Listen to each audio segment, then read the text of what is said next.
Kita proceed dengan soalan nombor 24. Okey, pertama tentukan. Ni bongkar apa? Okey, ni adalah bongkar piramid. Okey, kedua. Tentukan. Sama ada ia memerlukan panjang sebenar ataupun tidak. Okey, kita cuba buat. Okey, kita cuba buat satah pemotongan. Ada bucu ke tak ada? Tak ada bucu. Maksudnya ini kena perlu cari panjang sebenar. Senang je, letak kat titik pusat dia, letak kat bucu yang ada, kemudian tarik ke satah pemotongan. Tak nak buat kat bawah? Atas pun boleh. Tarik. Pergi sini. Sama je. Atas ke bawah tetap sama. Nak buat kat sebelah sini? Sama juga.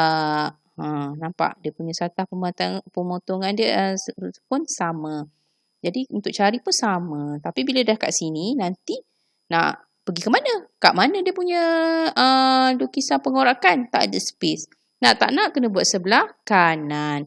Cari sebelah bawah pun boleh. Cari sebelah atas pun boleh. Tak ada masalah. Kemudian tarik titik persilangan yang kita dapat tadi untuk panjang sebenar. Tarik ke bawah. Okey, tarik yang tapak. Okey, saya nak tarik tapak ni panjang terus. Nanti senang saya nak lukis lukisan pengorakan. Okey. Okey, dah tarik. Kemudian ni kan dia punya titik untuk panjang sebenar. Okey, daripada puncak terus buat garis yang baru. Jadi ini adalah panjang sebenar. Apa fungsi panjang sebenar ni? Jadi panjang sebenar ni akan menjadi aras untuk kita buat lengkuk nanti untuk lukisan pengorakan. Kalau kita tak ada panjang sebenar ni, kita terus automatik ambil yang ini. Terus buat lukisan pengorakan. Walau macam mana betul pun lukisan kamu, jadi dia tak dapat markah penuh. Okey, sebab panjang sebenar dia tu salah. Dah dapat panjang sebenar. Terus kita buat untuk KK dia. Okey. Okey, kita nak buat lengkuk dia. Okey, garis. Tarik kat mana kita nak buat. Okey, katakan kat sini. Okey. Tarik situ. Okey. Panjangkan. Okey. Ini dia punya kita punya panjang sebenar. Kemudian buat lengkuk. Okey, kita dah buat lengkuk. Kemudian apa yang kita perlu buat? Okey, kita buat nombor pada pandangan atas. Sini K, jadi sini adalah 1, sini 2, jadi di sini adalah 3.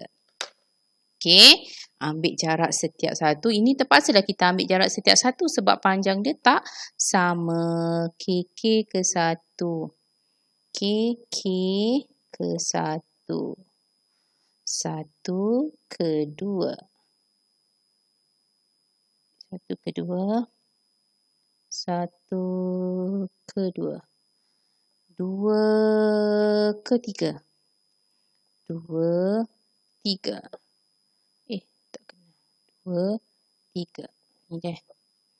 Okey, ini 3 ke K. C, dia dah terlebih.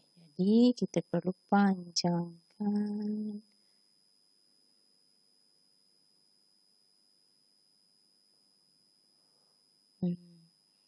Okey, kemudian gariskan.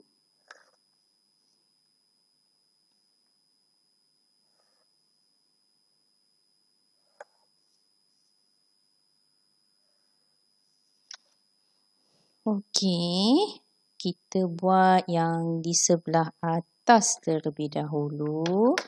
Sebab kita tengok atas atas yang ada potong, bawah tak ada potong. Kalau bawah dah tak ada potong, kita boleh terus gariskan. Okey, kita boleh terus gariskan. Sebab kita tengok memang tak potong pun. Nampak? Dia tak ada potong. Okey, atas je ada potong. Okey, macam mana kita nak buat? Unjurkan.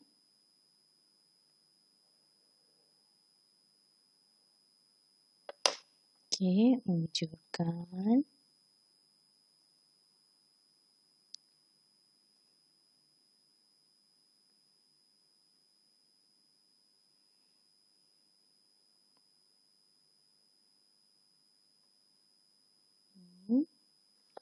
Okey, dengan 3.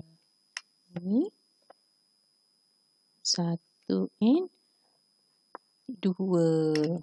Okey, jadi kat sini tak perlu kita naikkan sebab dia tak ada. Sebab ini pun dalam garisan nombor 2, ini nombor 1, ini K dan ini 3.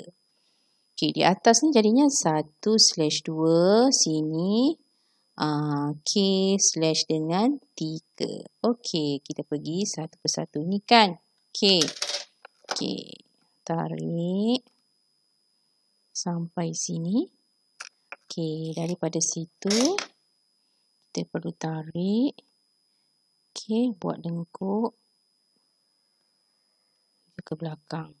Sebab apa kita nak cari titik persilangan antara setiap satu ni untuk kita tikkan atau kita labelkan. Ini K, jadi sini K.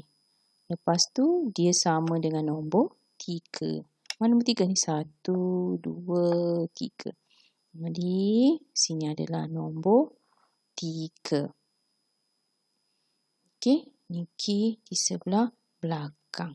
Okey, 1 dan 2. Sebab kalau kita unjurkan ni, ini adalah garisan rujukan ke puncak untuk 1 dan 2. Nampak? Bila kamu unjurkan ke bawah, dia bersentuh kat sini kan? Itu yang kita unjurkan ke sini. Bila kita dah unjurkan ke sini, kita kena buat garisan lengkuk dia. Sebab kita nak tahu dia punya titik persilangan tu kat mana. Okey, titik persilangannya adalah untuk nombor 1 dan nombor 2. Jadi kita tengok nombor 1. Ini lengkuk dia. Okey, ini adalah nombor 1 dengan nombor 2. Okey, nampak tu? Okey, kita dah dapat dia punya gambar aja. Maksudnya, okey, ni K ada garisan ni kan? Ni ada garisan lipatan kan? Jadi ni kita hitamkan. Kemudian K ke 1. K, ni 1. Kemudian 1 ke 2. Nampak 1 ke 2 ni dia garisan straight. Dia straight je. Okey? Sebab kalau kita tengok daripada pandangan hadapan, okey, nombor 2 ni dia berada di sebelah belakang nombor dia berada di sebelah belakang nombor 1. Maksudnya 1 kat depan, 2 kat belakang. Sebab dia dalam keadaan yang straight. Jadi dia nampak, bila kita tengok daripada depan nombor 1, kita tak nampak nombor 2 kat belakang tu. Okey? Ni kita buat nombor 1. Okey, 1 ke 3. Okey? Kalau kita tengok daripada 2 ke 3. Nampak nombor 2, dia pergi balik nombor 3, nampak dia turun bawah. Maksudnya dia turun ke bawah. C. Okey? 3 ke K. Nampak dia straight. Bermaksud dia dalam keadaan yang lurus. Dalam keadaan yang sama. Jadi kita gariskan. Ini adalah garis lipatan. Ni cikgu, perlu hitamkan tak cikgu? Perlu. Nampak ni? Ni ada garis biru. Kalau garis biru tu bermaksud kita perlu hitamkan. Nampak? Siap untuk soalan nombor 24. Okey, cuba buat dulu ya. Terima kasih.